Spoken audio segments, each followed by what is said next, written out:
there's this nice kind of language game with the titles as well, as you've kind of got the Eva Ave one, and then you've got the second one's Moons of Mars and Ovid and Otherworld, so you're using the same letters for the both words. So the characters all have EMO as their, and also the settings. So, I mean, the first one's on Earth, and Mars, and there's Otherworld.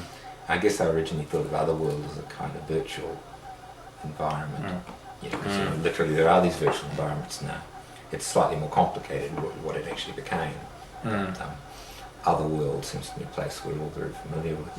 Yeah, one of the things that well, because there's these pictures and things all the way through it as well, I noticed that there's a great deal of sort of using the internet to search things by the characters to find things out, and I was interested in how at the moment when we use the internet we use words to search for things, but it's conceivable that later we'll actually use other things to search with, like pictures. We'll stick a picture in where we've now put a word and try to find pictures that are relevant to that picture.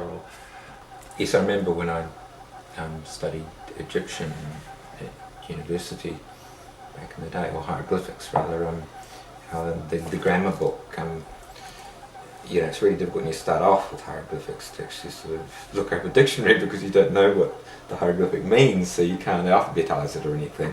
So there is a hieroglyphic alphabet, but there also there's classification at the back of bird symbols, tool symbols, and it worked surprisingly well because you could see it was a bird, and so you look up the birds and you see which particular bird it is. Is it an owl or is it an ibex? Yeah, because all the way through the trilogy there's this kind of interest in alphabetical systems and alphabetical relationships and patterns and things, and yet all the way that you're also kind of thinking that there's a curiosity in you perhaps in other ways of writing other than using letters. Yes, I mean I love words and I love patterning words, but I also love images, and I like the idea that they're not mutually exclusive but complementary. It's interesting with Chinese that they use characters, and there's not necessarily this absolute strict relationship between spoken language and written language. Yeah, and I don't feel there is in any language, in fact. In practice we do see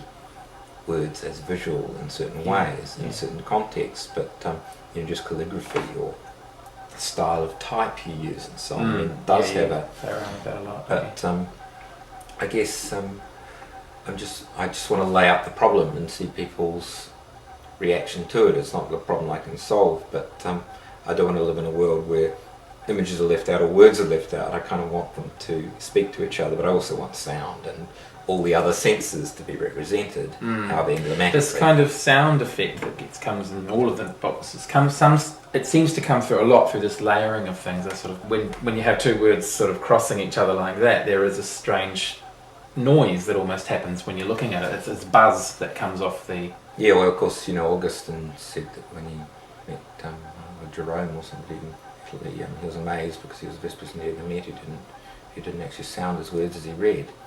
And it just seemed to him supernatural. Somebody could actually read a book without saying the book aloud.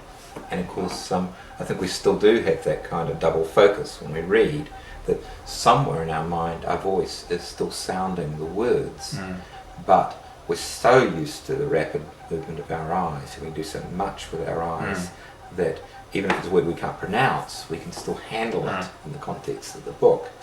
Yes, and I mean in this book, for example, I put in this bit which is basically just an account of Muhammad's night journey, the one when he was taken up to heaven by the angel and so on.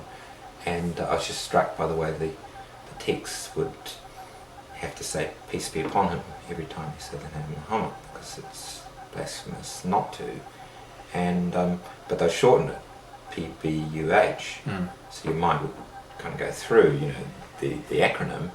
And to somebody unused to it, it's quite disconcerting to see Puba going through all the time. It takes a while to translate, and I think some readers wouldn't translate it. They just went, what on earth is that? And I kind of want people to be, shipwrecked almost on their expectation of how a text is going to operate.